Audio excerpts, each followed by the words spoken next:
Pretty much every public golf facility you've visited has one thing in common. Sometime during your round, maybe a few times during your round, you will be visited by the beverage cart, often operated by an attractive young lady. But do you have any idea what sort of experiences those beverage cart operators are having these days? It's ugly, it's awful, and in many cases, it's criminal. So today we share with you our investigation, and you'll hear directly from beverage cart operators as they share their horror stories. Straight ahead.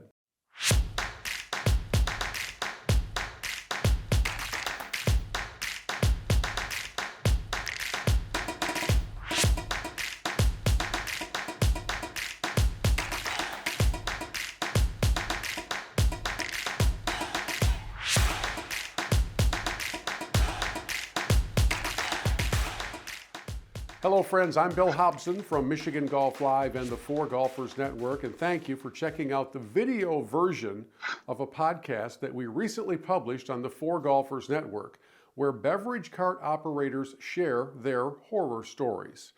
I want to give you a little bit of a preface to what you're about to see and hear, because most of what you'll be doing is listening. We didn't connect on video with any of these young ladies. They were all audio interviews, and we agreed to change their first names and not tell the name of the destination, the course where they worked. These young ladies want to continue earning, they want to continue doing something they enjoy, but they would like the opportunity to do it without feeling endangered, assaulted, abused, insulted, and generally treated like pieces of property. You'll hear their descriptions, everything from, well, this group of golfers was using cocaine, to this group of retired former athletes grabbed me by the arm, waving money around, demanding or inviting me to come back to their place. And the stories are absolutely crazy. I had some of my preconceived notions blown out of the water as well when it comes to who are the guys doing this. I learned quite a bit through these conversations. I hope you'll stick with us throughout the entire podcast, and in the final 10 minutes, I will return to share with you kind of my recommendations, my thoughts, and my challenge to men to behave like men should. So here is beverage cart operators sharing their horror stories, a special investigation expose documentary from Michigan Golf Live and the Four Golfers Network. The following is a presentation of Hobson Media. Woohoo! But they were doing cocaine, and so they had it out, and they asked me if I wanted to do some cocaine. So we both just said no, and one of the golfers almost head-on crashed into my bev cart. So I ran out and I grabbed his keys from him, and he grabbed my waist and pretended to throw me out of the cart. And I was like, never ever do that again. What would your wife think if they saw how you were acting and behaving? Because I know that I would be disgusted by my significant other if that's how I saw them acting and behaving and coming home and acting like they didn't say or do anything wrong. When I'm playing, I truly get treated with such respect and such dignity. It is as though I am friends with the golfers. But when you are working for the golf course, it's almost like you are an untouchable object. Like you don't have feelings, and these men can say whatever they would like to you because you don't really exist in their mind. I think we should change the culture of the golf courses to begin with, so that the bev cart girl doesn't need to bring pepper spray.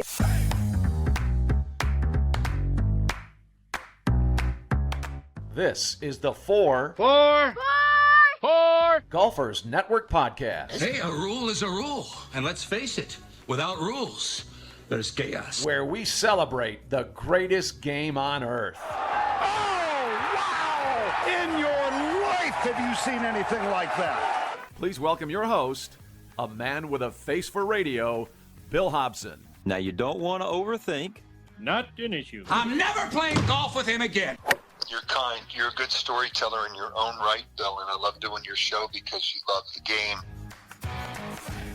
Hello, friends, and welcome into the Four Golfers Network podcast. I'm Bill Hobson. Really appreciate you being with us for today's rather unique episode of the program. For those of you who are brand new to the Four Golfers Network, our flagship show is called Michigan Golf Live. The Four Golfers brand, or the Four Golfers name, was created about 5.5 years ago to help us reach a more national audience when we have conversations like this one that apply everywhere, not just in my home state of Michigan. And today's episode is the first time we've ever done anything like you're about to hear. It's sort of a combination of an investigation, an expose, and probably a little bit of a documentary. As you are about to hear, a series of interviews with young ladies who share a common profession. They are beverage cart operators at resort courses, standalone courses, destinations that many of you will recognize instantly if we were to name them, because the epidemic, the plague that we are addressing today, takes place everywhere. It is not just isolated to XYZ courses or this part of the country or that part of the country. It's everywhere. And the young ladies that I'm about to introduce to you were brave enough to respond to a social media invitation that if you're a beverage cart operator with stories to tell about how you are being treated, we would like to hear from you. Here's what we promised them: that we would not use their real names, and that we would not name the courses where they work, because these young ladies still want to work there. They still need the money. They're still trying to pay tuition or rent or whatever the expenses of life are. Some of them I interviewed in person, sitting across the table with microphones, and, in case you're wondering, always having somebody else present, so it wasn't just myself and the interviewee. Others I connected with on Zoom or through Instagram, always, by the way, with the cameras off. I have no idea what these ladies look like.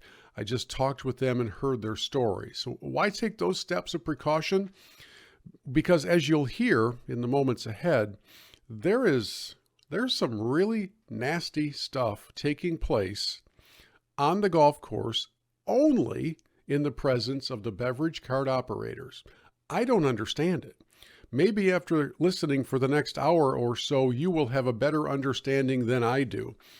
Because most often, the men perpetrating these, in some cases, literal crimes, but certainly breaches of etiquette across the board, they're in their 50s. They're professionals. They know better. They would be instantly fired from their positions in the professional world if their behavior on the golf course was replicated around the workplace. And for some reason, these guys, far too many of them, are willing to cross the line, usually fueled by alcohol. So here's the blueprint for today. I'm going to play for you back to back several of the interviews that I've conducted over the past few weeks. And on the other side of that, near the last 10 minutes or so of the podcast, I'll return to bring some of my conclusions and suggestions on how we can help address this mess that seems to be prevalent in every time zone in America. This is our first ever investigative expose documentary, however you want to call it. I wish it was filled with better news, but for lack of a better title, here it is. Beverage cart operators tell their horror stories here on the Four Golfers Network podcast. All right, she is in her bright pink top, fresh off of the beverage cart, and her name is Mallery, and we won't tell you where we are. We're just going to tell you that, probably similar to other golf destinations around the country, Mallery spends her days circumnavigating golf courses and trying to make the round of golf more enjoyable for everybody who's out there by dispensing Snickers bars, granola bars, and then drinks and that kind of thing. And Mallery, what's it like out there for you? You're a very attractive young lady. I'm guessing that you frequently deal with uncomfortable situations. Correct. It's really fun. I enjoy it most of the time, but there are some uncomfortable aspects when the gentlemen make comments, and you want to be respectful, but you want them to understand that there's boundaries. So it's difficult. I'm an ER nurse by trade, so I've been able to foster those boundaries maybe a little bit better than some of the younger girls who are on the course. Yeah. One instance, I had a gentleman call me over, and I thought, he needed a beverage or a snack, and all he did was sniff me. Sniff you? He just sniffed me. He liked the smell of my perfume. And so he called me over. It's a very busy day. It's very hot. I'm working hard out there. Called me over. I had to drive over to him across the course. And he's an, older gentleman, 70, 75 perhaps. Yeah. And all he did was sniff me. And I feel it makes me feel very uncomfortable in those situations. One would think, yes. And I said, do you need anything? And he said, no, that was all. And then he drove away. And I was sitting there feeling like a little uncomfortable, of course. That's fair. Totally. But for the most part, everyone's very respectful at these courses. I've not had, any major issues with anyone, but they come on pretty strong and at the end of the day after too many fireball shots. Is it because they really believe that the comments they're making are going to win your heart over to them and you're going to ask for their number in some way? I mean, there might be an aspect of that, but I really think they do it just for the attention of their friends. When it's me just with a person by themselves, they act very differently than when there's 8 of them standing around. Interesting. So showing off. So showing off. It's like this, I call it peacocking. You can tell when all the guys are together and they're kind of puffing out their chest and, hey, Mallery, and you want to go get beers with us later and, all this kind of stuff. But then when I see them later and I maybe just see 1 or 2 of them by themselves, it's like, oh, thanks so much, Mallery. Have a great day. So I think the dynamic of the group makes them more egregious at times. But How often has physical contact taken? How often have you been grabbed? I have only been grabbed once. What did you do when it happened? I just said, please don't ever touch me again. It was a one time, he tried to grab my rear end, and I told him, please don't ever touch me again. Don't do that, or I will have you escorted off the course. So it's kind of like once their round is in jeopardy, they realize it. But like I said, they're around 4 or 8 of their closest buddies, and they think it's funny, and they don't. The fireball's talking at that point or acting. Is it generally the under 30 crowd? Is it generally the over 50 crowd? It's generally the over 50 crowd. It is. It's guys in my category? Yes, I'm it's sorry. totally. Which is interesting. And one of the Rangers said it best. He said, I'll go out there and tell the guys, imagine if that was your daughter, your wife, your niece. How would you, if I were to call your wife right now and tell her how you were speaking or acting, how would they feel about this? So the Rangers are really great here. Everyone who works in the halfway houses, they really have our backs, but we really have to draw boundaries ourselves. Yeah. And a lot of the beverage cart girls at most courses are 19, 20, 21 years old. How old are you? I'm 34. Okay. So this is just a summer gig for me, but I do feel some of the girls were just not cut out for it, so they work in the houses because they were so uncomfortable. One in particular this season was so uncomfortable with the being on the cart and the things that were said to her. She wanted to be in the halfway house because it's a little bit more controlled environment. Yeah, what's being said to her that drives her to that point? She said that they were saying, get out of the cart so I can see your legs, things like that. And she's 19 years old. And it's gentlemen that are too old to be saying that. She's 19. She should not be subjected to that. She's a tall, skinny, beautiful, girl. And we just wanted you to get out of the cart so we could see your whole body, was the way that they phrased it. What's the most outlandish proposition you've ever been on the receiving end of? I think recently, just very over the top, trying to get me to go out with them that night. It's not outlandish, but it's just over the top. They're not waving money at you. They've given me $20. If I give you $20, will you take my number? Or can I have your number if I give you $100? Using the money as leverage. In that case, I would set up a fake phone number. It's inappropriate. Don't use money as leverage. I'm out here to make money, of course, but I draw a line, and that's inappropriate to me. But just the over the top, they bought an extra 8 holes or 9 holes to come out and ask me out on a date. He was like, we were done with our 18, but I had to see you one more time. Can you please, just take my number? So it's uncomfortable. It's like you have to see them because you're on the course, but, sometimes it just gets a little over the top. There's a fine line between funny and uncomfortable. So, how do you think your profession as an ER nurse has helped prepare you for this bizarreness? Oh, I've been an ER nurse for 9 years, so we see everyone from, the psychiatric patients to under the influence. You're seeing a combination of that. Exactly. So, and you see a kind of a combination of that on the course. So really, it's like I kind of was prepared for it, but it was definitely, it's interesting because as an ER nurse, my goal is not to, appease them. I'm just kind of looking at their labs and make sure out here, I really want to try to make their experience more enjoyable. Yeah. So I tend to razz them a little bit and go back and forth, and I have, more of a banter with them that they can sometimes take as like, oh, she's into me, or she's flirting back, or when I'm just trying to do my job and, I want the guys to have a great time. That's the ideal goal. But as an ER nurse, I'm very much more focused on like, okay, let's just get this patient placed. Let's get him, the help that he needs. So it's a little bit different for me, but it definitely prepared me for this job. So then, sure. As somebody with a bit more real life experience than some of the high school age or early college age girls that are out here, what are you telling them? Because I have to think there's a little bit of a naive or a disconnection between, oh, they didn't really mean it. It could be some dangerous situations. Absolutely. I definitely tell them, one, don't take it personally. If they're saying something and they're making comments about your looks or your aesthetics or something about your body, I know it's hard, but try to separate it, because typically it's not aimed at you.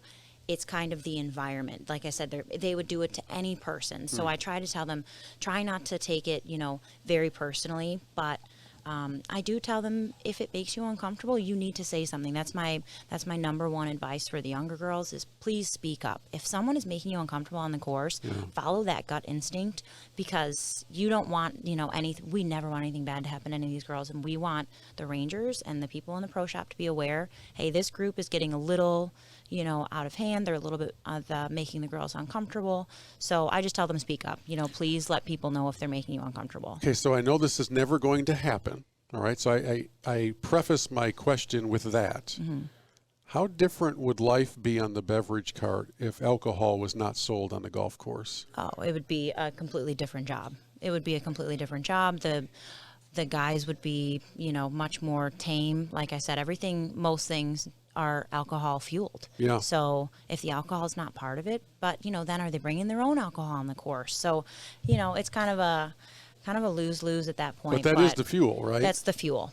Absolutely. That is the catalyst, and that makes things worse for sure. Would you or any of the other ladies you work with benefit from carrying pepper spray around? And I think so. I don't think that would be a bad thing at all. I think it would be really fun to drop somebody. Right. That's what I'm like. Like, we're not messing around. Those cart girls are packing just pepper spray. But I'm telling you, it would not be a bad idea, because, like I said, on some of these days, these guys, you see them, they're flipping carts and they're not thinking properly. Right. So, and the girls are 19, 20, even me as a mid 30-year-old female, I get very uncomfortable in some of those situations. So, well, when you're out in a remote area and you're now surrounded by a foursome, or maybe two groups have caught up to each other, and it's 8 of them and there's 1 of you, it doesn't stay fun for very long. Exactly. That's when all the peacocking begins, and you kind of have to try to be respectful, but politely try to remove yourself from the situation. And it's a delicate balance, because you don't want to be rude. You're trying to make some money, but you do not want to, welcome their advances. That's just not what we're out there to do. We want you to have some beverages, have a couple beers, and then, continue the party somewhere else, ideally. Okay, so let's go through a very quick checklist of things that either are never appropriate, or maybe there's a small window of time when this could work. All right, so is there ever a time when a foursome needs a hug from the beverage cart girl? Never. Please never ask me for a hug. I will never give you a hug. No, I will not. Hugs are not what I'm here to do. Is there ever a time when it's appropriate for us to take pictures with the beverage cart girl? I don't hate. It doesn't bother me that much if it's, a selfie, or if they want me to take a picture and then they're like, hey, get in it. I think, 10% of the time that's okay. If you're asking repeatedly, that's strange. But I think there's a time and place, if you have built a rapport with them, you've seen them throughout the day, and they wanted to snap a picture at the end of the day. I don't find that as egregious as, trying to touch me physically. Well, if you're taking the group picture, they're touching you. There's no way they're standing with their hands behind their back. Right. Like a selfie, like if you're standing in front of them. I've done that one time, and none of them touched me. I just stood in front and snapped a picture. So, because I had known them, throughout the day, and this was like my 3rd or 4th day seeing them. So it was kind of you built a little bit of a rapport, but like a selfie in the cart, or, when they have their arm around you, absolutely not. So boundaries again. Is there ever a time when you have accepted a phone number from a golfer? No. But they want you to have that so bad. They want you to have it so bad. And they'll put it in my cart. They'll just set it on my seat. But I want nothing. That's not what I'm here to do.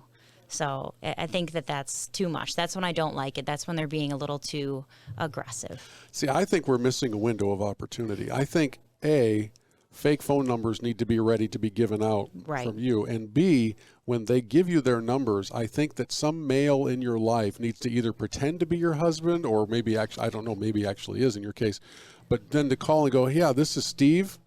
I was out with Mallery, and she just gave me your number. I'd like to meet you. Because never do they know what my relationship status is. They just assume that you're there for them. Exactly. And so that's why I'm like, no, it's frustrating. But okay, so just so you know, on behalf of perhaps it's a small percentage of guys who are in their 50s, we're not all like that. Okay. So thank you for sharing your story. Absolutely. And Thanks for having me. I really do hope that the experience that you're seeking, which is to generate some income and to make things more enjoyable, I hope that's just what it is.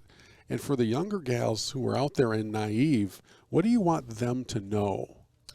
Don't be intimidated to stand up for yourself. That's the most important thing. These girls you can make good money. You can have a really great time. It's a really great place to work. My golf courses that I work at, don't let a couple drunk comments from a couple of older guys make you feel uncomfortable. I want it to kind of empower them, to give them a little backbone and be like, please don't say that to me again, and really have that gusto to go out and do their job and not feel uncomfortable and not be intimidated. And you're telling me it's the older guys more than the younger guys? For the most part. I'm not saying the younger guys are perfect. Do not mistake that. But for the most part, but that just happens to be more of the clientele here also. So it might just be a ratio.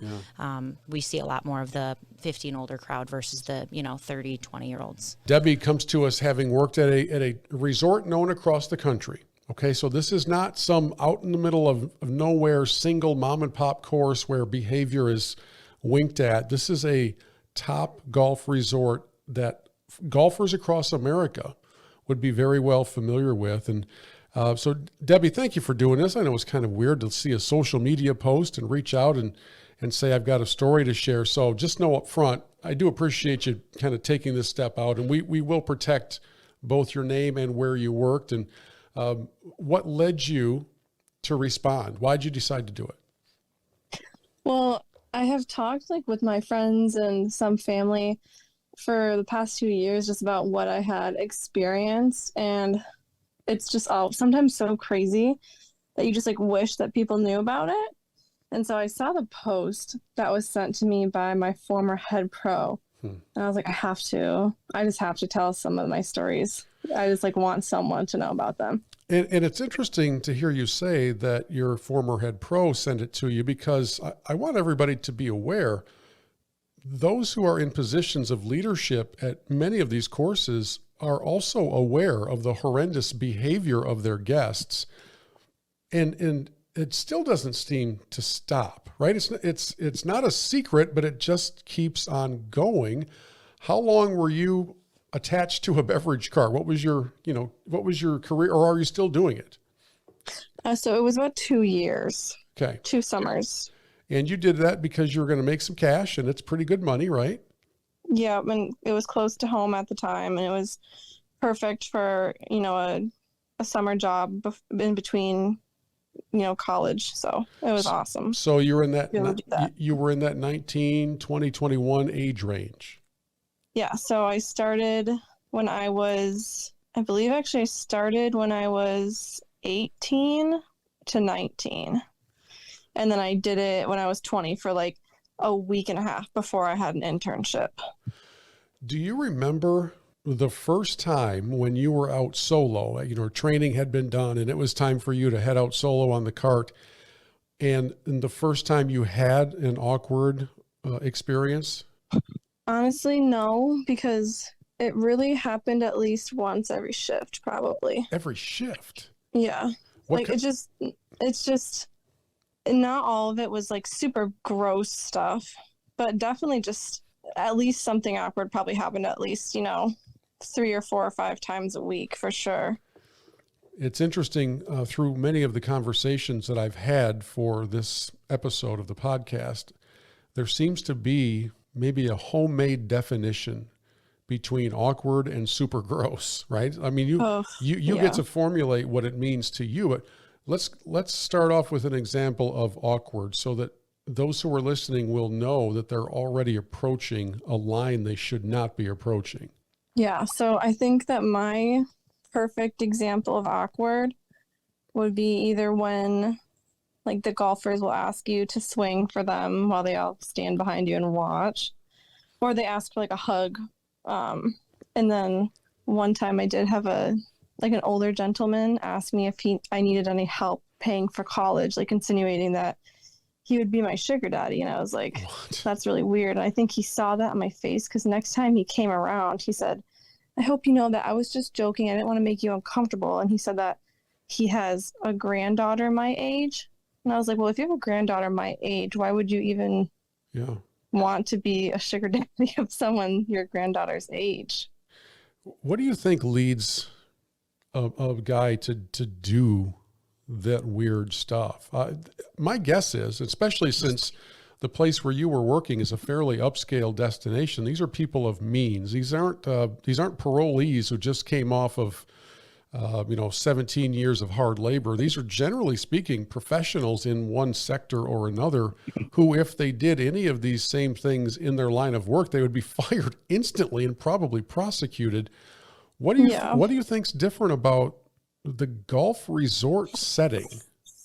Well, I think first and foremost, the golf resort setting is a lot of times where those professionals go to take a break from work. It's like their, little paradise haven. And not saying that this is the motive for everyone that makes these encounters, but, I think maybe part of it is, at least, I'm tipping her really well. It's like all part of the game kind of thing. Like, she's out here.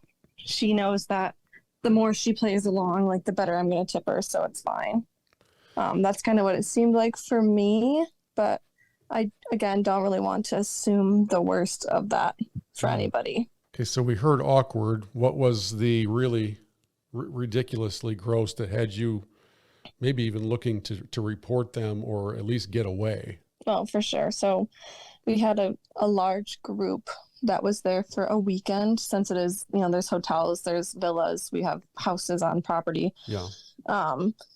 And this group, I had them, Friday, Saturday, Sunday, and on Saturday, I believe, of their trip, they were super, super drunk, and they were going out for like a sunset 9, and my manager at the time, my food and beverage manager, she had heard about how rowdy they were and like how crazy they were. So she's like, I want to go out with you and like see what they're all about. I was like, okay. And so we rode out with them, just to, I wasn't giving them any more alcohol, that's for sure, but they were doing cocaine. And so they had it out, and they asked me if I wanted to do some cocaine. And I was like, my manager is literally right next to me. So we both just said no. And one of the golfers almost like head on crashed into my bev cart. So I ran out and I grabbed his keys from him, and I got in his cart to drive him to the next tee, and he like grabbed my waist and pretended to throw me out of the cart. And I was like, never ever do that again. And they were just so drunk, making really vile comments. And then the next day, that same group, I had them, and they didn't remember it at all, but they were just making comments like, you look like you have really soft skin. And they were like feeling my arms and be like, wow, I wish, like, you smell so pretty. Like, I wish my wife smelled like you. Just stuff like that. That was a really weird one, just because I kind of was scared of them a little bit. Are they touching you too? Yeah. What kept you from calling 911, or at least running back to the clubhouse and saying, guys, I'm literally in danger out here? I had my manager with me at the time, and like they didn't seem like, I guess at that time I just didn't really know like how unacceptable that behavior was. I was just like, well, they're really drunk and high, and like as long as they're not like, really trying to hurt me, I guess it's like whatever, I'll just leave. But I think that if that were to happen to me today, I would definitely not let that slide. You, of course, I would guess that amongst the staff that operate beverage carts, you all get together and compare stories and swap stories. Mm-hmm. There's a place on the course that we meet with our bev carts. Is that right? Yeah. Is there another story that came from one of your friends that you actually worried for what might come out of it? Nothing that I really worried about what was going to happen after. I just know there's a lot of times where the men will like invite us back to their house or their villa and say like, bring the bev car girl from earlier, stuff like that. And I've known some people to actually go, and so that scares me. But like I can't make other people's choices for them. But sometimes I just worry about, being impressed by the money and, the fancy cars that they might drive and how they, rented the biggest house that can be really appealing to an impressionable woman that's in her, late teens, early 20s, and they're getting tipped hundreds of dollars. So that worried me a little bit sometimes. I would have to think that with the waving around of a few Benjamins, there are all sorts of propositions being made, all sorts of opportunities. And to be fair, not to the guys, but to be fair to the young ladies, I want my listeners to understand, if you're 18 or 19, and even though this behavior is really uncomfortable and maybe even a little scary, when you're trying to make money for college, when you're trying to pay some bills, or maybe you're moved out on your own and you're trying to pay your rent, that kind of thing, I would have to think, Debbie, that there's a little bit of an internal discussion that goes on in your head, like, okay, is this worth it? And if so, how far am I willing to go? Right? Yeah, for sure. How did you deal with that? I feel like at that time, I was just thinking like, I'm just really mentally strong, none of this is going to get to me.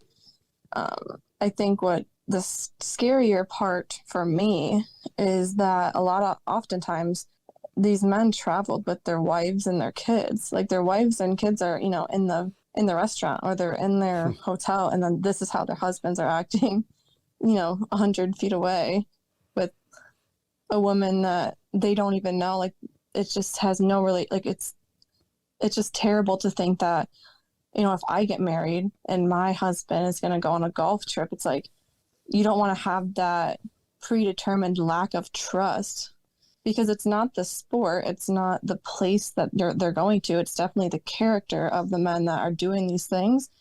It just seems to happen a lot on the golf course. And I know that kind of strayed from your question a bit. No, that's okay. I'm wondering if there was ever a time when you said to a guy, I saw you earlier, and your wife and family are here. Should I go have a talk with them? I mean, do you ever remind them that they're part of a family, and that you're all operating in a society here, that this isn't one big outdoor strip club?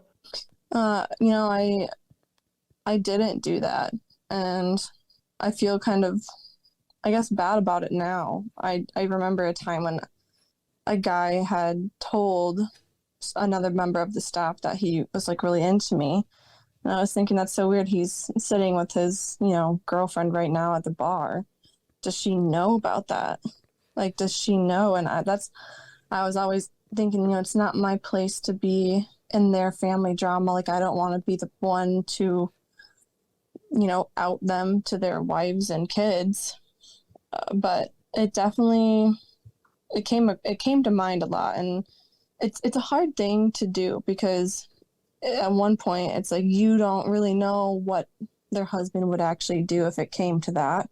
But at the same time, it's like, you wouldn't want that to happen to you, and I wouldn't want that to happen to my sister, or, my family members. Or I think it's a really, really hard decision to make, especially when you're only seeing them, maybe once or twice in a weekend, and then hopefully never again. Was there ever a time when you wish you had done something differently decision-wise, where maybe they did offer you a whatever for a hug, or I don't know, whatever, and you said, man, that's pretty good money, and then 10 minutes later you're like, that was the wrong way to go? Yeah, I think if I could go back, I wouldn't give out hugs, and I wouldn't, let them stand behind. Like, I have done the, swing their golf club for them, even though I shank it into the woods. I'm like, I don't care, go find your ball. Like, I don't care where this landed, but I don't think I would do that now, just because I used to just really want to make the money. Like, I just wanted them to like me a lot, and I wanted them to see me as like the carefree bev cart girl that, like, can take shit and give it back. And I'm very sarcastic and I have really dry humor. And so I just kind of would go along with things. But I think if I went back to doing that, I don't think I would do that anymore, because that's really not my job to entertain them in that way. Right. Okay, last question for you. What do you want other beverage cart ladies to hear from you? I would just want them to hear that it doesn't make you a bad person, or it doesn't make you seem like you have bad morals or values if you do decide to, swing the golf club or do that for the money. Because I did do that, and I don't think of myself as, a gross person or anything, but just that you don't have to. Like, you can tell somebody if someone's making you really uncomfortable. It doesn't matter if you have to ruin someone's golf weekend, if they're gonna, ruin your mental health and your sense of safety at your workplace, which you have to be at every day. This is a vacation for them and a job for you, but you don't have to make it, a utopia for these men that come to your workplace and treat you like they can do whatever they want to just because they're tipping you well. It doesn't matter. Like, you can stand your ground and it will be okay. Is there ever a time when it's okay for a man to touch you? No, I really don't. I don't think it's necessary. It's never necessary. Yeah, no. So what would you like guys to hear from you? That we really don't think it's charming. Like, we don't think it's funny. It doesn't make us want you more. It just kind of shows your character, because there are golfers that come and they're so respectable and they're so great to serve. The vast majority, right? I mean, it's a really fun job. I'm a really social person, and I love meeting the new people. So it's just like, you're the 5% that's making our job like miserable. It's not funny. It's not cute. It's just gross. Well, I sure appreciate you sharing your story, Debbie. Thank you so much. And my hope is that not only will some other young ladies hear you and learn from the things that you've shared, but also mostly that guys would. And to realize that whether they're 70 or whether they're 27, this is not their private playground to suddenly decide that they are in charge of the safety of others. Guys, you got to behave. What in the world? This is really not that complicated, and yet it is, because it continues and it continues. I've been hearing stories like this, Debbie, for probably 20 years, and I finally heard enough this season that I thought, we're going to address this head on with interviews and try to get young ladies to tell their stories. So thanks for being part of that effort, and hopefully we can start to change what a small group of golfers, we can change maybe their behavior and make it better for everybody all the way around. You should not have to fear when you get out of your cart to sell somebody a Snickers bar and a beer. Yeah, for sure. What's it like out there, Carly? Well, other than the courses being absolutely gorgeous, it can be, I don't know what's the word. Is it frightening? Sometimes, absolutely. Why? Yeah, it can be frightening. What makes it that way? The comments, the looks. Nancy's smiling already. The highly inappropriate things that are said. And why do you think they are being said? Is it truly in an effort to impress you, or is it in an effort to win you over? I don't know what it. I just can't ever figure it out. I can't imagine that anyone would try to impress a woman with some of the things that they say. So maybe it's like they're trying to impress their golf partners, I feel like that's what a lot of times they're trying to impress maybe their friends. It's funny to some of them. Yeah, I don't know. how far can I take this? Let me see what I can get away with. Okay, what have you heard? I mean, how inappropriate do you want me to get? Let's not curse, but you can get close. Okay. Without cursing, let's see. The references to, can you say penis on that? A guy is going to offer up that information? Absolutely.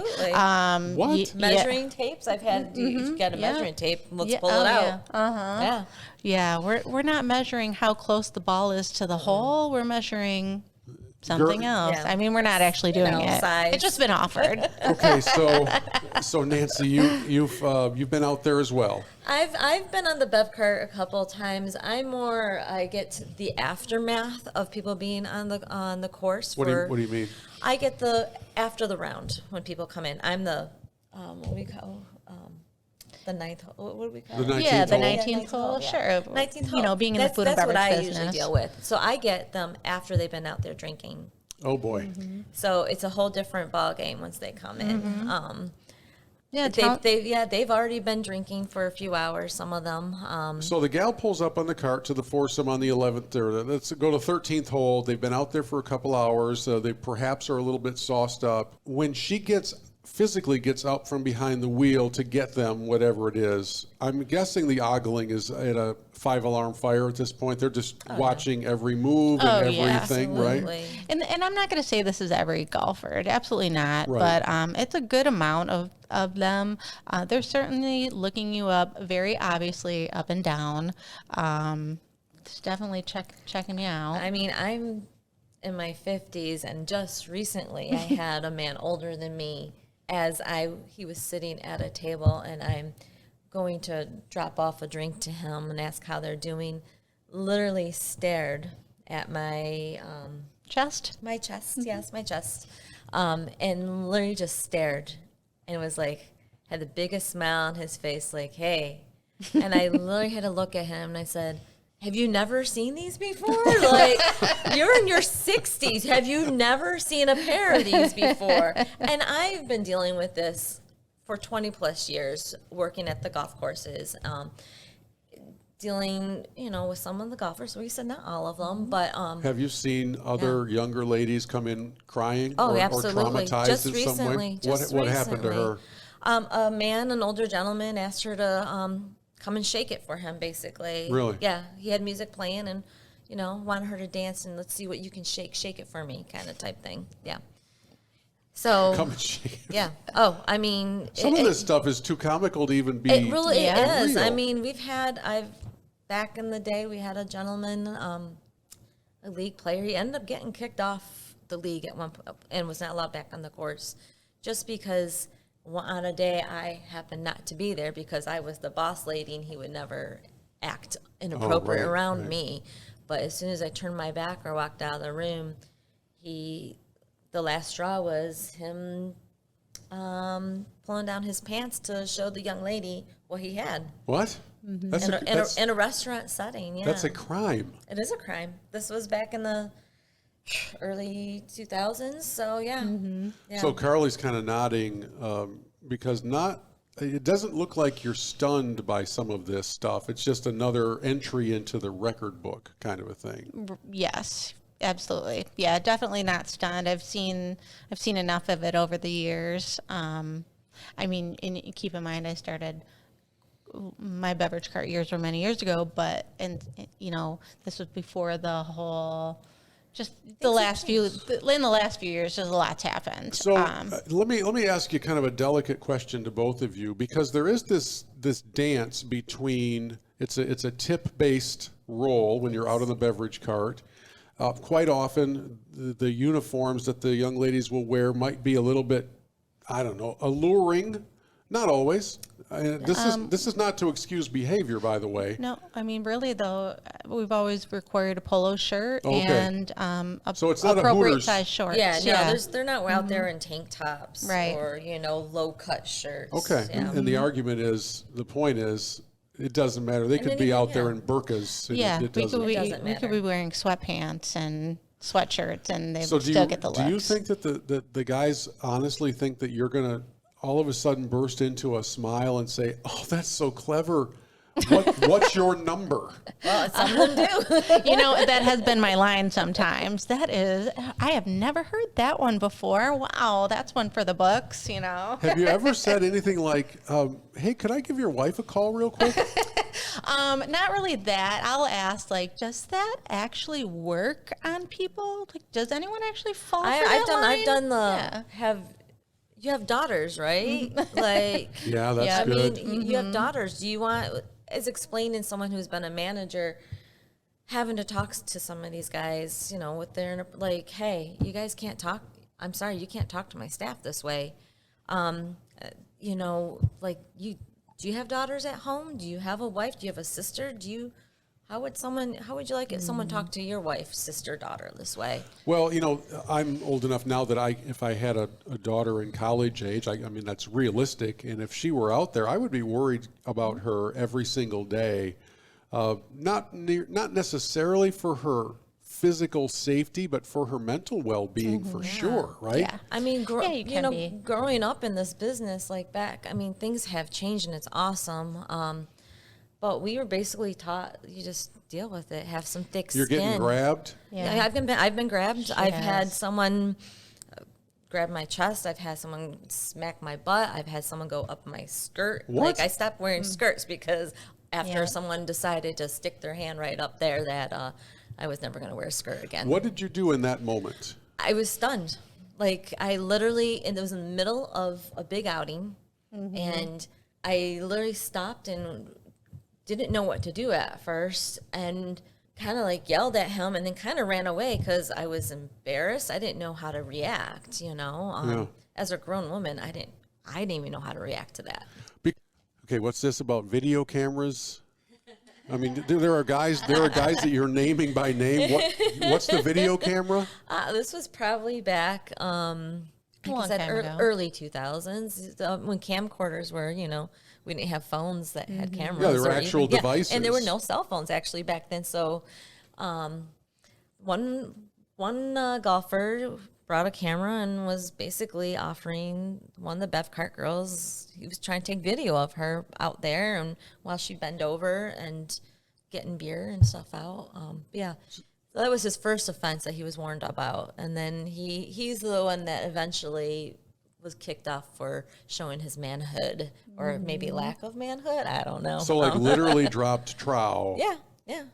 In an effort to amaze and impress. Yeah, absolutely. But I mean, the video camera, now there's cell phones. I don't even know what happens now. At least the video, the Nextel, but at least with the video camera, he pulled a camcorder, 2000. Yeah.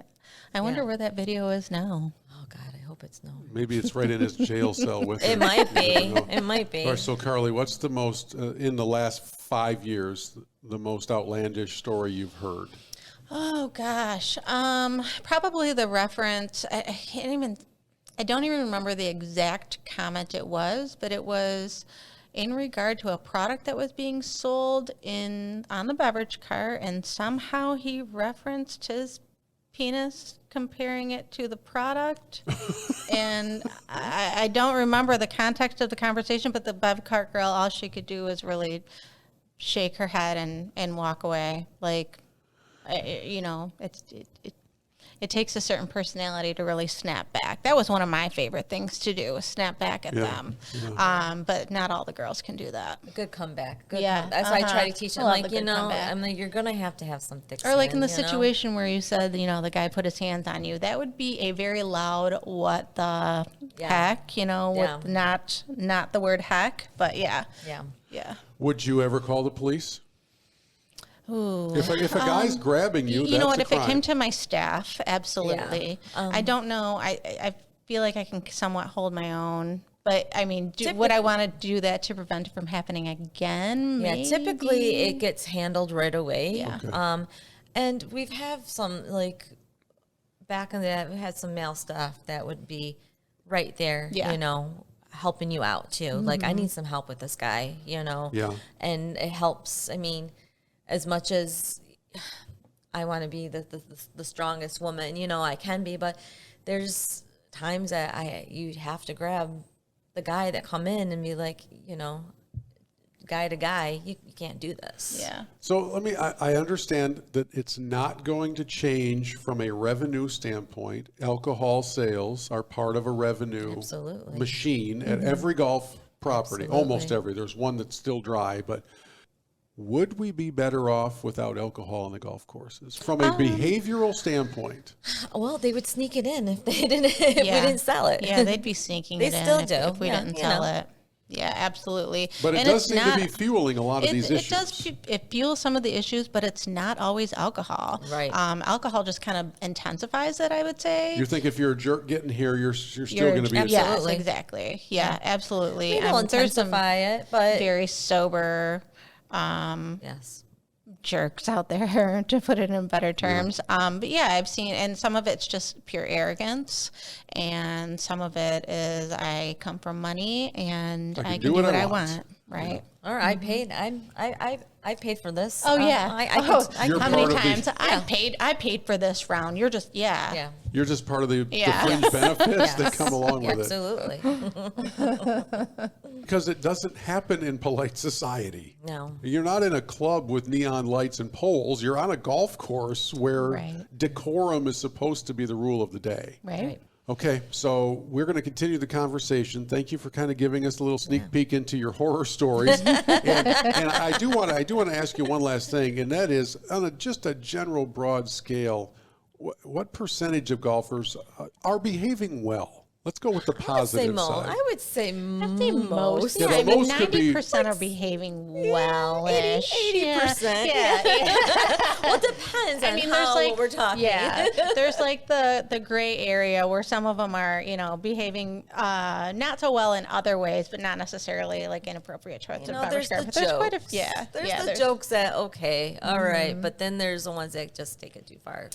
And I would like to say, just throwing this out there for anyone, just a smile and a good tip goes a long ways. Yeah. Just keep that in mind. You don't have to say like those inappropriate things. Yeah. How about we go with blanket rule number 1, and that is there's never a good context for you to be talking about the size of your manhood. Never.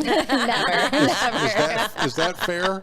I think that's totally fair. Our next story comes from Cindy, and again, that's not her real name. In fact, I don't know her real name. She's being very careful, and that's okay. That was part of the invitation that we extended to anybody who wanted to share their stories. And Cindy, my little understanding of where you are and your background has you connected to serving as a beverage cart operator at a university course, which I'm guessing carries with it its own challenges, right? Yes, absolutely.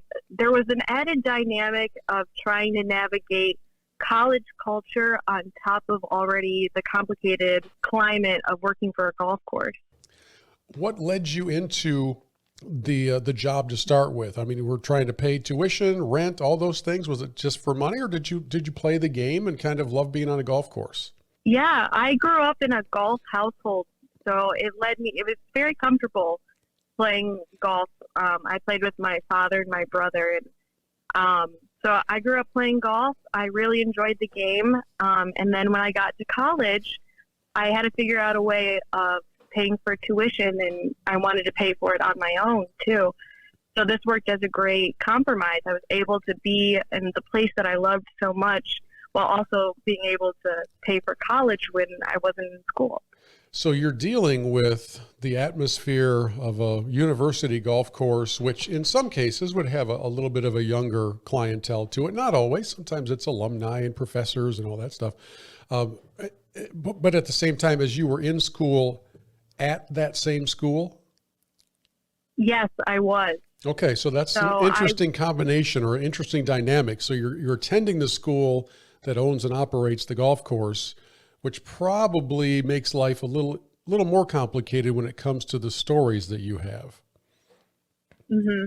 Absolutely, yeah. So I would go to work in the summertime as a bev cart girl, and then I would come back to my college house too, which was just north of the campus.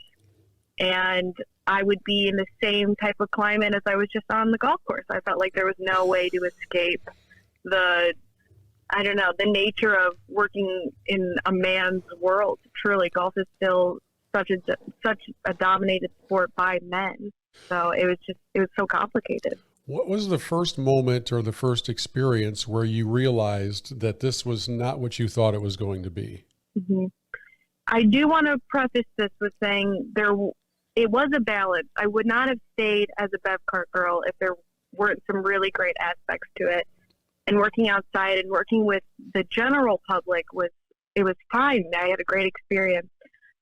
But with that being said, there were some major hindrances that also came with the job as well. And it was normally the fathers of the children that went to school at the university I was at. And so it wasn't so much the actual college kids that were going out and playing themselves, but rather their parents and primarily their dads. They would say things and comment on things that are just wildly inappropriate for any other job. So, it's interesting you say that, because throughout the course of the conversations we've been having about this topic, probably the biggest surprise for me, I'm 55. I think the biggest surprise for me has been how many of your colleagues in the world of beverage cart operating have said the same thing about the age grouping of the most abusive and out of line golfers. And it is the father's age, or in one case, I think it was a grandfather's age. I always thought it was going to be the 25 to 35. And here you are saying that, their kids are in college, they're out there to play golf during maybe a visit when they're coming to see them on campus, and then they're acting like they're back in high school. Yes, exactly. I think anyone would have thought that same idea if they hadn't experienced the same things. I think that's what the common notion would be, given the profession and given the stereotype with a lot of young men. But that was not my experience at all. And it's crazy when these crazy things are coming out of the men, and they are my dad's age. I grew up on the golf course, like I said, too, and my father and my brother would never make these kind of comments when we played golf. And so it was kind of a learning curve in itself to figure out how to still present the golf course in a positive light, but combat these ridiculous comments and questions and invasive comments in themselves. Can you give us a couple examples? Yeah, absolutely. I could give you 1,000 examples, I bet. That's what I was afraid of, yes. Yeah. Some of them were PG-13, but I can share those ones, I guess. I'll beep them out if I need to. Okay. They would be comments like, "What's under your skirt?" Or people would ask for my phone number, or they'd say after the course was all finished, and they would try to follow me home in one instance. That actually happened in one instance. And it's just, I'm not quite sure who else would deal with that kind of climate in their job. I am truly just trying to work, make a positive, enjoyable experience as much as I can. But when it goes to those extremes, it's challenging. Are they waving around money as an enticement for you to take them up on these various things they're saying? Or is it just some bizarre drunken delusion where they think, hey, if I say what's under your skirt, she's going to fall deeply in love with me? Mm-hmm. There wasn't so much the money at all, actually. It was more, I think it was a fantasized, imagined dream for a lot of the older men that came out too. And I never perceived them like that. They're my dad's age. They would be probably friends with my dad, but I think it was an exciting thing for them, even though I never gave the signal that would be ever something I'd want to pursue on my end, It's such a strange dynamic, especially in this current culture. Like how long ago was the most recent incident? I don't know if you're still doing this job or if these are stories from, 10 years ago. You and I have never met. So is it something that's still happening in your life?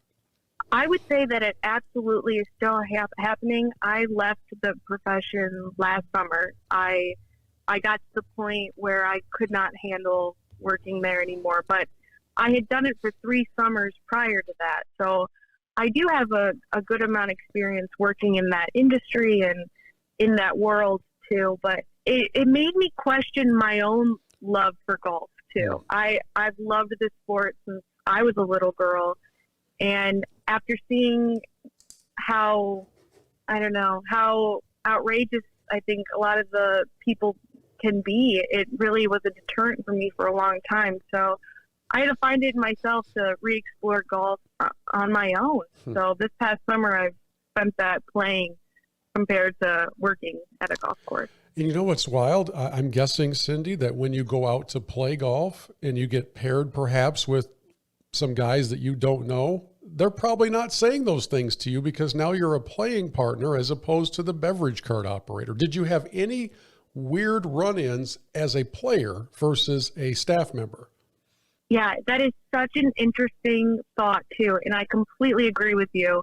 When I'm playing, I truly get treated with such respect and such dignity. It is as though I am friends with the golfers, you know. But when you are working for the golf course, it's almost like you are an untouchable object, truly. Like you don't have feelings, and these men can say whatever they would like to you because you don't really exist in their mind. None of this will follow them. You will stay at the course, but they are able to move on and live life as though they never interacted with you in the first place. That is so wild. Wow.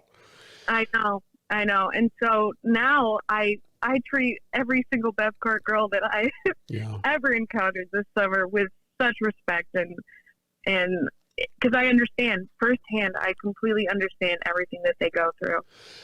You talked about the things that were said. I've talked with other gals from Beverage Cart world, and they've talked about being touched, grabbed, hugged, offered various enticements for physical something, contact, come hit a drive, just weird stuff. Did it ever cross into the physical for you where all of a sudden you're getting a drink out of the cooler and you feel a hand on you? Sometimes. I think some of them were genuinely not seeking ulterior motives. If it ever got to that point, I think that would be something I'd have to go tell management about. So I would say that I didn't have as many of those encounters. But when they understood that I played golf as well, and I actually was comfortable with how the golf world works and how you play and the rules and technique and everything, I think there was this added thing of, well, let's see how far you can drive then, or let's watch you make this putt then, or crazy things like that. Yeah. And so they weren't to the point of ever being physically never physically touched or anything like that. Yeah. So to that extreme, I guess, which is good. I have this theory, and I know it's silly, and I've mentioned it to another lady I interviewed, and you can tell me what you think of it. I have this theory that if alcohol was not allowed on the golf course, and I know that's never going to happen, folks, so just put down your keyboards and don't type to me on this. I know it's not going to happen, but if alcohol were not allowed on the golf course, I have a theory that incidents like you've been describing would be reduced by 98%. Does my theory hold any water for you? I could not agree more with you. I think that's where a lot of this roots from is drunkenness and probably lack of inhibitions in the first place, and then added with, well, you're with your buddies on the golf course, so they're not going to say anything if you say something inappropriate to the Bev Cart girl. She'll be fine. It's not like she's going to say anything. So there's no rules. Should the Beverage Cart girls be saying more? Should they have their phone ready and to call the pro shop and say, listen, these guys, they're asking me what's under my skirt. I'm not going to serve them anymore. Or, how do you think the management at various golf establishments, how should the management help with this? Because you should not be left out there on your own amongst a group of guys out in the middle of nowhere without anybody coming to your defense. Yeah, I think so. I think maybe having somebody, even if it was just a ranger, who was able to, step in if need be, and you're so right about being stranded in the middle of nowhere too. I was I was talking to one of my friends about doing this interview too, and trying to share my story as much as I can. And I said, that's the difference between working as a bartender even. You know, if a female bartender feels uncomfortable, she is able to go get people to support her and to back her up, and then that guest can be removed. You know, it's as simple as that. When you're on the golf course, you are kind of by yourself. What do you do if something gets extreme and you need serious backup? You're in the middle of a golf course, and what do you have? Just the cart. Yeah, you've got a cart, you've got your cell phone, and, you know, I actually would advocate for this, and I know it's going to sound silly, but I would advocate for every beverage cart operator to be equipped with some pepper spray. I really would. Just in case, because when alcohol fuels guys who are already out of control, it's not as if common sense is part of the equation. One of them, if common sense was part of the equation, one of the buddies would go, hey, Steve, come on, let's go. What are you doing? You know, if you were at work, you'd be fired for this. If you were at the grocery store, you'd be arrested for this. If my daughter were working a beverage cart, I'm telling you all, she would be equipped with some defense mechanism. And if the golf course said, well, you can't do that, then that's not where she would be working. So I don't know, Cindy, do the girls need more to defend themselves, or is it not to that extreme in your opinion? I think it goes beyond that. I think we should change the culture of the golf courses to begin with, so that the bev cart girl doesn't need to bring pepper spray. Or I did bring pepper spray with me, and I also brought this little thing where if you removed the handle from it, it made a really loud noise. Wow. So I'm not quite sure how that could help me if I was on the golf course too, but I always brought it with me just as another defense thing if even the pepper spray wasn't working. But why not change the overall climate of going to the golf course so that the bev cart girl doesn't feel uncomfortable to start her shift for the day? You know, why does the onus have to be on her to begin with? That is the best suggestion that I have heard in all these discussions, and I'm so glad that you said it, because the culture does need to change, and it's one of the reasons that I wanted to have these kind of awkward and uncomfortable discussions. I mean, you know, it's kind of funny when you think about it. I put out on social media an invitation to have ladies like you call into or text into a listener hotline to talk to a guy you've never met. I'm guessing you're not in my key demographic, so you're a little younger than my 55-year-old age would be, and yet there's so much abuse going on that you felt compelled to reach out, and so have a bunch of others, which tells me that the culture is upside down, that men are, and I don't know, maybe there are some ladies who are also doing this, but I've only heard about men doing it. So if you want to if you want to get mad at me for focusing on the male gender, well, that's tough, because that's what's happening. And through all of this, I keep coming back to this weird concept that if those same men acted in the same way at even a strip club, the bouncer would pummel them, right? You have these lines of decency throughout society that for some reason cease to exist on what is supposed to be the most polite, etiquette-filled, genteel pastime in all of our society, golf. And yet here we are treating ladies like Cindy as if, as you said earlier, as if they are property or objects. So I sure hope that the story you've shared and the things you've said, I hope that they grab the attention of a whole lot of guys and they rethink the approach they take to their buddies' trips and how much alcohol they consume and the respect level that they should be holding for those that are serving them with the intent of making their round of golf more enjoyable. It's a simple concept, but clearly, Cindy, we've lost our way. Mm-hmm. If I didn't play golf myself too, I don't think I would even call in too. But this is something that I plan on playing for the rest of my life. I love golf so much, and so the idea that people are deterred from exploring the world of golf. It already has so many biases in and of itself too, and such a long, complicated history that I want as many people to come out and play golf as possible, you know? And so why would we not make it the most accepting climate and culture that it could possibly be? I'm going to assign a name to our next guest so none of you know who she actually is. We're going to call her Margaret.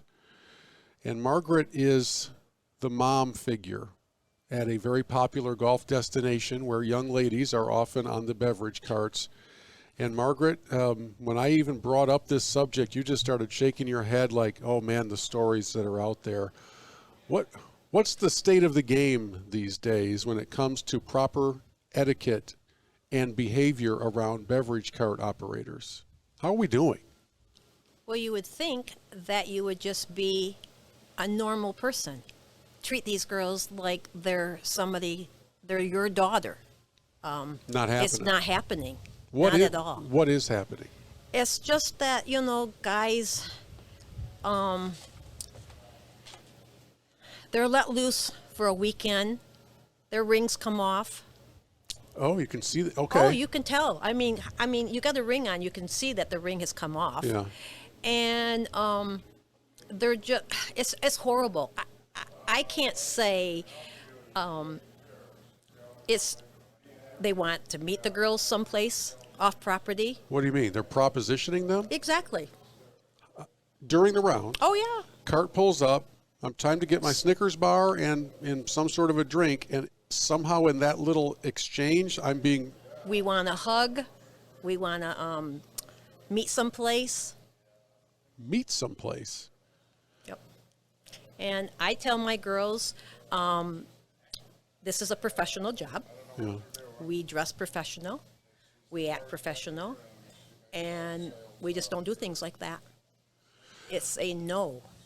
Are the girls shocked by these offers? They can't believe it when they come in and tell me things like this. Are they naive? Yes. When I have 17, 18-year-old girls, that mighty dollar that is shook in front of them means a lot. Yeah, and it's a and bribery that's thing, right? all it is. That's all it is. So it's a guy whipping out a 50 and expecting something for that. Yep. Okay, so when the girls come in to tell you, are they in tears? Are they ready to quit? Or are they just laughing it off? I just tell them they're shocked. Like I said, they're 17-year-olds, they're 18-year-olds. They're not used to being talked to like that. I just tell them if they're uncomfortable with that, to drive around them. Just don't even stop at that place. And they have to tell me that, and then so when they come in to complain that they didn't see the Bev Cart girl, there was a reason why the girls didn't stop anymore. I'm told that it's not uncommon for these exchanges to involve physical contact. Like there are guys grabbing these girls, touching them, not just propositioning them like a moron, committing crimes. Yep. What happens in that case? I have gone to the pro shop and talked to them. The pro shop supervisor will go out and has talked to them and told them that this is not acceptable, and that the girls will not be out there anymore. That's it. It's done. Do these guys? Do they fit into a certain description? Are these guys that are on parole? Are they professionals? Sometimes you think they're on parole, right. But they're actual professionals. I mean, I get all of them. I mean, I get doctors, I get lawyers, and they travel from all over the place. They're not just gentlemen from Michigan. Okay. They travel from Texas and Florida. I mean, and that's one of the conversations I always bring up. How did you get here? How did you find us? Yeah. And that's when and it's just like I'm just shocked when this is told to me. Probably you were more shocked when it first was told to you. I'm guessing by now you're like, I've heard this a million times. Exactly. Right. Exactly. What do you want men who are listening to this conversation to hear from you? Treat these girls like they're your daughter. How would you like your daughter to be treated? Is this what you want when your daughter's out doing a job? Is this how you want some guy to treat your daughter? and you know what the answer is. Right. Jordyn spends a good portion of her days operating a beverage cart at a top resort, a top golf resort that if I said the name of it, you all would know exactly what I'm referring to. It's very popular all across America. It's one of those names that people put on their bucket list to go and play. And Jordyn's kind enough to check in with us really after she just finished a shift, I think, on the beverage cart. So, Jordyn, what was today like? Were there any incidents today? No, not today. Today was a pretty slow, relaxing Wednesday, so nothing too crazy. What has your overall experience been like? Obviously, there must be enough that has transpired for you to respond to our invitation to come on. What's your experience been like? First off, I just want to say that I do really love my job. I've been there for about 6 years, so I mean, you can have really good days and you meet like a lot of really good people, but sometimes you get those guys that are just not very enjoyable to be around, to serve. They make you just feel uncomfortable, not really a good atmosphere sometimes, but the good outweighs the bad, I guess. Well, I would hope so. After you've been doing it for 6 years, obviously you've seen a little bit of everything. Is there a particular recipe for trouble that you can see coming? Like you pull up to a group and you're like, oh boy, I already know what's going to happen here. Is it an age group? Is it an amount of drinking? Well, the drinking for sure. Sometimes, like, I can always tell that it's going to be a little interesting if before I've even served any alcohol, there is comments already being made about, oh, you're so pretty, you have a beautiful smile, blah, blah, blah, stuff like that. Before it's already, the drinks are already being served, you're like, okay, well, it's about to get worse. Because, I don't know, I mean, compliments are nice, obviously, but sometimes, like, when you're at work, like, you just want to work, you know, you don't want to just be told, like, oh, that you look very nice, that you're very pretty, you have a good smile, and when you hear it all the time, it's like, okay, like, I get it. How many times during a round will you, on just a normal day, will you see the same group? You want to see everybody usually twice on the front, twice on the back nine. But I mean, sometimes if I feel like uncomfortable with a group, then I will skip them and I will just take a different path and I will just kind of try and bypass. And then I'll just let my bosses know, like, why I'm not going to be seeing this group this amount of times. And if somebody calls complaining that they didn't see anybody, then that's why. I'm so glad you said that. There are times when you'll hear golfers say, we only saw the beverage cart once or twice. And you're saying that they've earned that. Otherwise, the natural flow of your route would have you seeing them probably 3 or 4 times during the round. Yeah, for sure. What kind of experiences have you had where the lines have been crossed over these last 6 years? I've had quite a few. I mean, probably like the biggest thing that, since I've been there for so long, I started working there when I was 18, right out of high school. So already I do think that, like, if you're an 18-year-old girl, like, I think being a beverage cart attendant at 18 is too young, just because you don't really know, like, you've never served alcohol really before and you don't know how guys can be. After being there for so long, like, you kind of figure out how to, like, tell somebody, like, to knock it off. But when I was 18, my first year there, I was serving this group of guys. Some of them were retired Detroit Tigers players, and so they were very the word I would say is kind of like their shit didn't stink, you know? A little arrogant, yeah.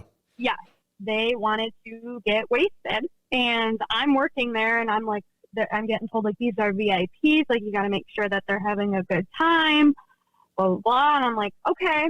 So I proceed and I am out there with them. I see them a bunch of times, and there's this one guy who is just not backing off. He's just very like, oh, you're a really pretty girl. You look really familiar to me.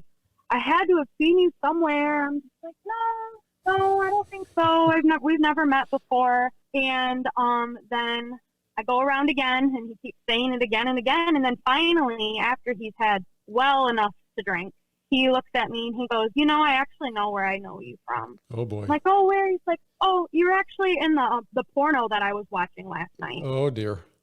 So I was like, all right, you're done. Like, I was just over it, done with it. And I'm telling him, I'm like, I'm sorry, like, I don't feel comfortable serving you anymore. And that was, like, hard for me to do because I was just so young and I just didn't really know, like, how to cut somebody off. And he wasn't listening to me. He was proceeding to, like, grab my arms and, like, touch my arms and then was, like, moving me over, and I was trying to block the cart from him because he was reaching in trying to grab shots of Fireball. I just remember it was Fireball. And I'm like, you can't, like, I can't serve this, I can't do this. He just proceeded to just keep drinking. He was so drunk that he was standing on the tee box and the wind was literally almost blowing him over. Did you have any idea who he was? Oh, yeah, I do know who he is. I mean, you know what is, you know he was a player, but did you know who he was? The name, yeah. Yeah, okay. I'm not going to ask you for the name because it's irrelevant at this point, but there is that sense of entitlement that it's probably, sadly, probably more commonly found in some former athletes, but I don't think it's exclusive to them. If your experience is anything like the others that I've spoken with, one lady said, for some reason, when I'm on a beverage cart, I'm viewed as somebody's property or the object of their play, as opposed to if I was playing with them, they would never treat me that way. Or if we were in the grocery store, they would never treat me that way. What do you think it is, Jordyn? What is it about the beverage cart experience that has this switch that gets flipped in the minds of so many men? You know, I don't know what it is. I think, like, maybe a lot of times when there's big groups of guys and they're golfing, like at a golf course, it is predominantly men that are there. So, like, any women interaction while they're there is just, I guess, something. Like, especially where I work, it's out in the middle of nowhere and there's nothing for a while. So I think it's just maybe that mixed with, like, just the stigma of, like, oh, the Bev Cart girls are hot. The Bev Cart girls will drink with us. The Bev Cart girls will do shots with us, like that kind of thing, which, like, that's also something I've never wanted to take a shot with any of them. It's something that I very stick to and have always refused to do just because I think that just would lead to so much more issues and trouble with them, you know? Have you ever been bribed or propositioned to come back to the room, the chalet, the house, the whatever? And like, probably on the weekends, at least once a day, for sure. We have drinks at the back at our place. You should come hang out. You should bring some of your pretty friends. You got any pretty friends that you could bring to come hang out with us? And I mean, I remember one time there was guys that were there on a bachelor party, and then they were asking me to come and hang out and saying that I needed to bring my pretty friends and that the groom needed a good time or something like that. And I was like, oh my gosh. And of course, the assumption was that the good time was going to go far beyond just visiting. Yes, for sure. Yeah,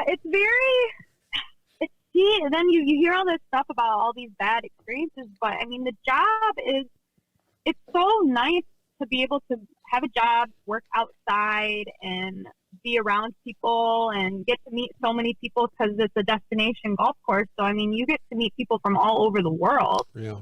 And it just stinks that, like, there's always going to be somebody out there on a weekend, especially when we're busy, that's just going to be a perv, weird guy. Always. How often have you been grabbed? It's happened only 3 times, which I know I say only, like it shouldn't happen at all, but it's been 3 times. I've listened to girls before say that it's been worse, but a lot of the time, too, it's guys who just want hugs. Which I just think what is that? You're like the 4th person who's told me that they come up and they're like, I need a hug. Yeah. Like, what is going on? Why would that ever be appropriate? You would never do that to the checkout cashier at Meijer. Exactly. Yeah. So, it's the hugs all the time. It's the hugs. And it's like, oh, like a side, like, hug. Like, it's like, okay, like, whatever.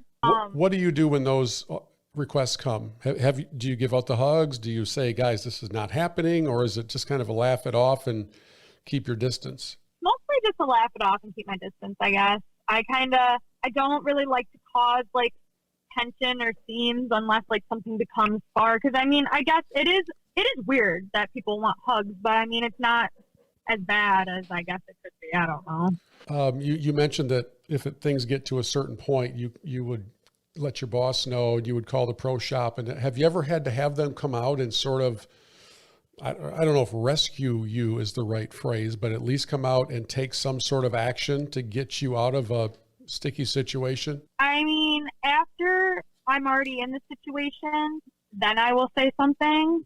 Because it's kind of when you're with all these guys. I mean, I remember one time I had this group of guys, and it was 2 foursomes, and they all came together as a group of 8, which is just a big no, obviously. And I was trying to tell them that they had to split up, like they couldn't all be here right now. And they were all commenting to me and all saying things to me all at the same time, like very inappropriate phrases and weird things. And I was just like, all right, I need to go. And I was parked underneath of like a shelter thing because it was a really hot day and I was in the shade.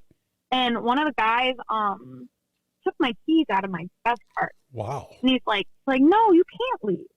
I'm like, no, I need to leave. And he's like, no, you can't. You got to come hang out. You got to stay with us. You can't leave. I said, no, I need to leave and I need my keys. And I said, I'm going to have to call the pro shop to get somebody out here so that you guys can let me leave. And then the guy that was saying this, his buddies were then finally saying, all right, give him back to her. Like, leave her alone. Like, let her go. Blah, blah, blah. And he thought it was just a stupid, funny joke. And then I grabbed my walkie-talkie to call the pro shop, and then he finally gave it back, and I left. And then I said something to somebody inside, and I think somebody went out there and talked to them. I don't always know. Sometimes I feel like nothing's really taken as serious as it is. I mean, that's a weird, sticky situation, you know? Well, without a doubt, this epidemic that's taking place all across America needs to be taken more seriously by those that are running the show. Yeah. You could be on the receiving end of people calling the pro shop or going back in afterwards and talking about this rude and terrible experience they had with the beverage cart operator. And unless somebody's ready to come to your defense, you end up looking like you've done something wrong. And in the meantime, you got this group of guys who are just hammered out of their minds. They're committing crimes. Mm-hmm. I mean, if any of them did these things in their place of employment, they'd be fired on the spot. And for sure. We just don't seem to carry that over to the golf course. I was telling somebody that what I'd love to do, and it would be difficult to do from a logistical standpoint, but I would love, Jordyn, to mic you up with a wireless mic, hide a GoPro in your cart, and just record some of these exchanges so that we could publicly shame some of these idiots who are acting like this. What do you want men to know? And by the way, you're now I've talked to half a dozen to 10 different ladies. None of them have ever mentioned an out of control female golfer. All of them talk about male golfers. They all say it happens when the alcohol is flowing. And so I don't think these are rare moments where only Jordyn's experiencing this. It's across the industry. So what would you like to have these men hear from you? Well, first, I mean, I know like most of them, if not all, are married. So what would your wives think if they saw how you were acting and behaving? Because I know that I would be disgusted by my significant other if that's how I saw them acting and behaving and coming home and acting like they didn't say or do anything wrong. And I would say just a girl doesn't constantly need to be told that she looks pretty and that she looks good. I mean, especially somebody that works in a food and beverage industry, it's such an old, drawn out thing that just is, you have a beautiful smile, you have beautiful eyes. Girls don't want to hear that all the time, no matter how much you think it's a compliment. It's creepy and it's weird. It's really not like something that you want to hear all the time. And it's the worst with the older men that are always like making comments about being beautiful and being pretty. And I don't know if it's like an old time thing or what, but it's not with the times anymore. Well, and you probably now, after all these years, you can tell the difference between somebody who innocently says, sure, I'm having a great day out here, and thanks for all you're doing, and by the way, you have a pretty smile, versus, hey, you have a really pretty smile, and let me take a picture with you, and I need a hug. I mean, there is a difference in the delivery, right? There's a difference in the creepiness, stalkerness of it all that I'm sure your radar is detecting every single encounter that you have. Oh, for sure, yes. Oh, 100%. Well, you can always tell. I'll ask you the same question that I've asked a few others, and you can tell me if I'm way out in left field. I know it's never going to happen, so I'll start with that premise. But I really believe that 98% of these encounters would be eliminated if we were not selling so much alcohol on the golf course. True or false? Oh, true. Yeah, it's all the revenue. It's all the revenue grab. And in the meantime, it's putting at risk the safety of so many very important people who are involved in this game. And the interesting thing is, these guys do this stuff when they're in a pack. But as I've been told by a few others, when they're alone, if it's a solo, if the guy's out playing solo, for instance, or if there's a twosome out there, they're not doing this. Yeah. Right? Oh, no. Well, there you go. A selection of the interviews with beverage cart operators that we've been gathering over the past few weeks. And I hope you're still with us almost 90 minutes later. And there's a reason that this episode is labeled Part 1, because there will be a Part 2. We plan to follow up with more interviews, more commentary, and I have this kind of crazy idea that I'm working on where I would really love to put a wireless microphone on a beverage cart operator and mount a couple of GoPro cameras on the cart, and then record what's taking place during maybe a weekend, a busy time where there are groups of men out there. And since these guys seem to be so desperate for attention, maybe we could add to it some social media attention and let everybody see what's happening out there. The good news is, one, that we're having the conversation, and two, that it is certainly not every golfer. We know that, and I don't want to give off the impression that this is a 99% of a animalistic culture out on the golf course. It's the rare exception, but it's a powerful exception that really can scar and stay with these young ladies for so long. So let me just hit a couple of conclusions as we wrap up our time. And by the way, we'd love to have you share the link to this podcast with other golfers in your world. And if you are a beverage cart operator, or if someone that you love is, and you know they have stories to share, please have them reach out to us. All the contact information is in the podcast notes. My conclusions, you ready? Here we go. Number one, men, you need to step up and do better. You're embarrassing yourselves. I understand the value of getting away with your buddies and breaking free from the pressures of workday and sometimes family life and all of those things. But I'll never understand why that breaking free opportunity automatically needs to result in you acting like a complete cretin. I just don't understand it. You can have an incredible amount of fun with your friends, getting away, enjoying 36 a day and staying up too late and eating way too much and all of those things. You can do all of that without becoming a cretin and acting in some cases illegally, in many cases unethically, and in ways that if your spouse or your employer found out, you'd be fired or left alone instantly. Men, stop it. You've got to step up and do better. And if you are a guy who has witnessed some of this, maybe there's a couple of guys in your group of 16. Everybody's doing great except for, Steve and Jim. Then you guys need to call out Steve and Jim and start doing a better job of keeping the entire group in check. Number two, this one is for golf course operators, head golf professionals, directors of golf, and anybody back in the clubhouse who's in charge of pretty much anything. You've got to do a better job of caring for the beverage cart girls. You're the one who put them out there. You've sent them out hundreds of acres away from safety, from civilization. You've usually armed them with nothing more than a walkie-talkie and an ink pen and some ability to swipe credit cards. I understand entirely why beverage carts exist. They enhance the enjoyment of a round of golf. You grab your Arnold Palmer, you get a granola bar, maybe you get a beverage that's a little stronger than that. You're enjoying your time out there. You're out there for 4.5 to 5 hours at hopefully not much more than that. So I get it. It's a combination of revenue and customer experience enhancement. But you all have to do a better job of caring for and protecting these girls. They are hundreds of acres away from safety, out there by themselves, armed with nothing more than an ink pen, maybe a walkie-talkie, and some ability to swipe credit cards. Courses, you have got to do better by these girls. Number 3, this is for the beverage cart operators themselves, for the young ladies. You got to be less naive. Some of you who are 18, 19, and 20 years old come into this almost blindly expecting everything to go super well.